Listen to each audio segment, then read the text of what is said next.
Walang madaling laban sa FIBA Asia Cup at nitong nakaraang araw ay isa na namang matinding pagsubok ang hinarap ng Gilas Pilipinas kontra sa powerhouse team ng New Zealand. Matapos ang pagkatalo sa Chinese Taipei, mas naging mabigat ang bawat laban dahil nakasalalay dito ang tsansang makapasok sa next round. Mabuti na lang may pag-asa pa dahil kahit isa lang sa natitirang dalawang laro ang mapanalunan kontra New Zealand man o Iraq, posible pa ring makatawid ang Gilas sa knockout stage. Sa video na ito, tatalakayin natin ang takbo ng laban, kung saan tayo ay nadapa at ano ang kasunod na hakbang para sa ating national team. Mukhang nakinig nga si Coach Tim Con sa panawagan ng marami na bigyan ng minuto ang mga mas batang players. May mga pagkakataon na pumasok sila at nagpakita ng energy, hustle at fresh legs na talagang nakatulong sa depensa at transition game. Pero kung titignan mo ng mabuti, parang bitin pa rin ang tiwala sa kanila, lalo na kay Carl Tamayo. Alam mo, oo, maliit si Carl internationally, pero yun lang ang kakayanan natin na i-produce sa ngayon. Ang kagandahan kasi kay Tamayo, kahit papaano, makakasabay yan sa lateral kumpara kay AJ at Junmar sa depensa. Si Tamayo, para sa akin, isa sa mga rare na big man natin na may kombinasyon ng size at shooting. He can shoot from the outside, he can post up, and he's not afraid to go up against bigger opponents. Pero sa larong ito, parang hindi siya nabigyan ng sapat na oras para maipakita yung buong arsenal niya. Minsan kasi, hindi lang skills ang dahilan kung bakit kulang ang playing time. Familiarity sa sistema at level ng trust na meron ang coach sa player. Minsan may kinalaman din sa coaching philosophy. Bagaman may glimpse ng magandang resulta, yung hindi paggamit ng triangle offense. Ang tunay na naging problema ay yung depensa natin sa ilalim. Dahil dito, nagkakaroon sila ng open 3-point shots na siya na namang naging dahilan ng pagkatalo natin. Yes, medyo mabagal yung mga bigs natin, kaya ang bilis ng ikot ng bola ng New Zealand. At dahil dito, nagkakaroon sila ng open 3-point shots na siya na namang naging dahilan ng pagkatalo natin. Ito yung paulit-ulit na pattern sa Gilas. Kapag may breakdown sa paint, automatic na may open shooter sa labas. At dito pumapasok yung mas malaking tanong. Handa na ba tayong mag-transition sa mas mabilis at mas modernong basketball, kung saan mas binibigyan ng space at responsibility ang mga batang players? Kasi kung lagi tayong aasa sa veterans para sa major minutes, mahihirapan tayong makapag-develop ng bagong core na sanay sa high pressure situations sa international stage.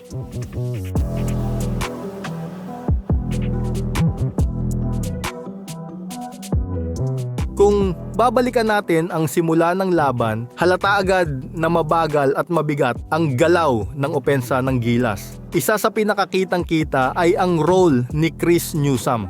Ginawa siyang primary point guard at gaya ng nabanggit ko sa nakaraang vlog, hindi na ako nagulat. Sa totoo lang, sa lineup na ito, much better talaga na si Newsome ang gawing primary point guard. Kalmado, hindi madaling ma-pressure at kayang iset up ang opensa sa tamang timing. At dito mo makikita kung gaano kahalaga ang pagkakaroon ng isang matatag na floor general. Si Newsome ang nagiging anchor ng ball movement at nagtatakbo ng plays sa ilalim ng matinding depensa ng New Zealand. Pero kahit ganon, hindi rin naging madali para sa kanya, lalo na't mabilis at agresibo ang depensa ng kalaban. Kahit maliit lang ang pagkakamali sa pasa o spacing, mabilis nila itong kino-convert sa puntos. Makikita rin na maaga pa lang, lalo na sa first quarter, pagod na agad si Brownlee. Hindi lang dahil sa edad o kondisyon, kundi dahil mataas ang intensity ng laban at ang bilis ng pace ng New Zealand. When the game is that fast-paced, even a veteran scorer can already feel the fatigue in the opening stretch. Kumbaga sa chess, hindi pwedeng isang pyesa lang ang laging gumagalaw to defend at umatake kasi mauubos siya sa huli. At ito yung problema na sumabog sa atin mula unang quarter pa lang. Bukod sa questionable calls ng referees, hindi natin pwedeng isisilang doon ang pagkatalo.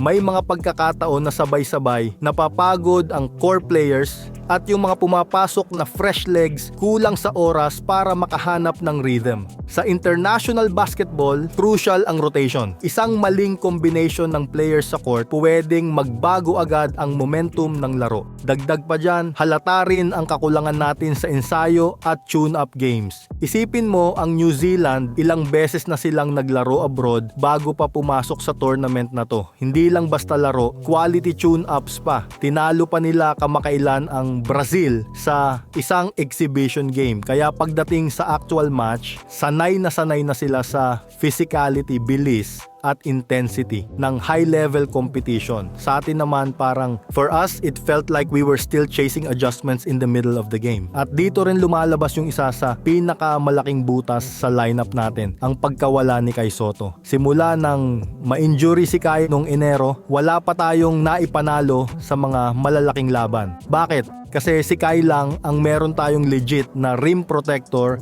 at natural 7-footer na kayang magbago ng tira ng kalaban sa ilalim. Ngayon, wala na tayong safety net sa paint. You can't just easily replace the presence Kai Sotto brings, and we really felt that in the game against New Zealand. Ito real talk tayo. Wag nating i-bash si Junmar Fajardo.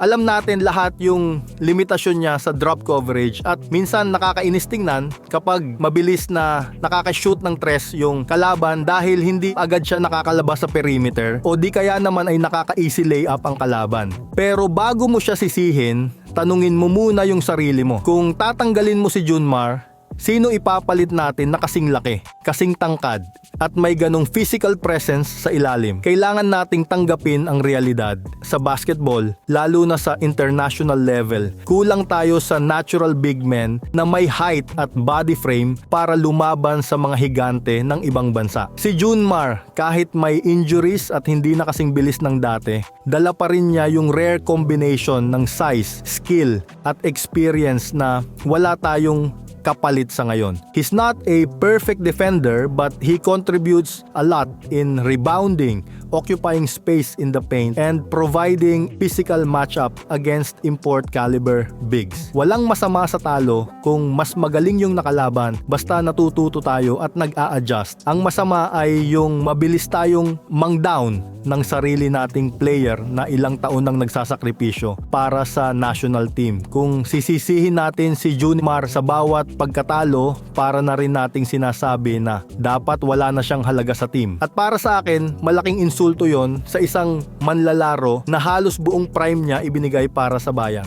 Tandaan natin, basketball is a team game. It's never just one person who determines a win or a loss. If we want to improve as a basketball nation, we need to acknowledge the contributions of everyone, especially the veterans who paved the way for the next generations. Yung pagkatalo ni Tim Cone dito laban sa Taiwan at New Zealand, hindi lang basta talo na tipong bawi next game. Ito yung tipong sugat na dumidikit sa buto ng isang coach na sanay na sa sistema niya. Bakit? Una, triangle offense, ito ang naging tatak ni Cone for decades. Sa PBA, ito ang sandata niya para durugin ang kalaban. Pero sa international stage, lalo na sa FIBA style of play, ibang usapan. Mas mabilis ang pace, mas versatile ang schemes, at mas unpredictable ang rotations.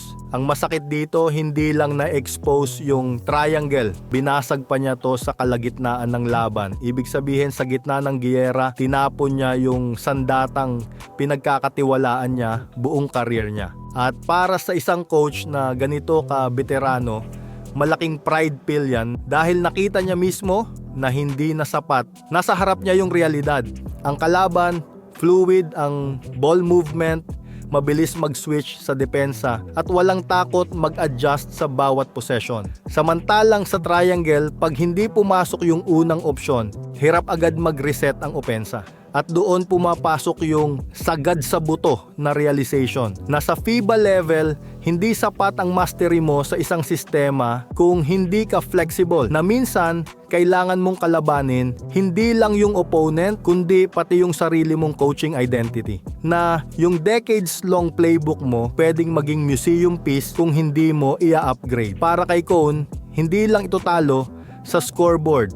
Ito yung klase ng pagkatalo na nagbubukas ng tanong sa isip ng isang coach. Kung hindi na ito ang sandata ko, ano na ako bilang coach? Kaya kahit sabihin nating hindi knockout sa standings, knockout ito sa ego at sa philosophy. At yun ang mas mabigat. Sa larong ito, hindi lang players ang natututo, pati coach. Minsan, kailangan mong wasakin ang tore na ikaw mismo ang nagtayo para makapagtayo ng mas matibay sa gitna ng bagyo. At sa bawat pasa, sa bawat turnover, sa bawat whistle na masakit sa tenga, nandun yung aral. Hindi lahat ng laban, panalo mo. Pero lahat ng talo, may panalo sa loob. Kaya sa susunod na umapak, si Tim Cone sa court, dala na niya ang sugat at ang bagong anyo. At sa basketball, gaya ng buhay, ang tunay na alamat, marunong magbago kahit masakit, kahit sagad sa buto. Dito sa Scouts Huddle, real talk tayo. Kung kulang pa, sasabihin natin. Kung magaling, irerespeto natin. Walang fake news, may perspektibo, hindi ilusyon. Kung trip mong ganitong usapan, like mo na to at mag-subscribe ka na rin para sa mas maraming real talk dito lang sa Scouts Huddle.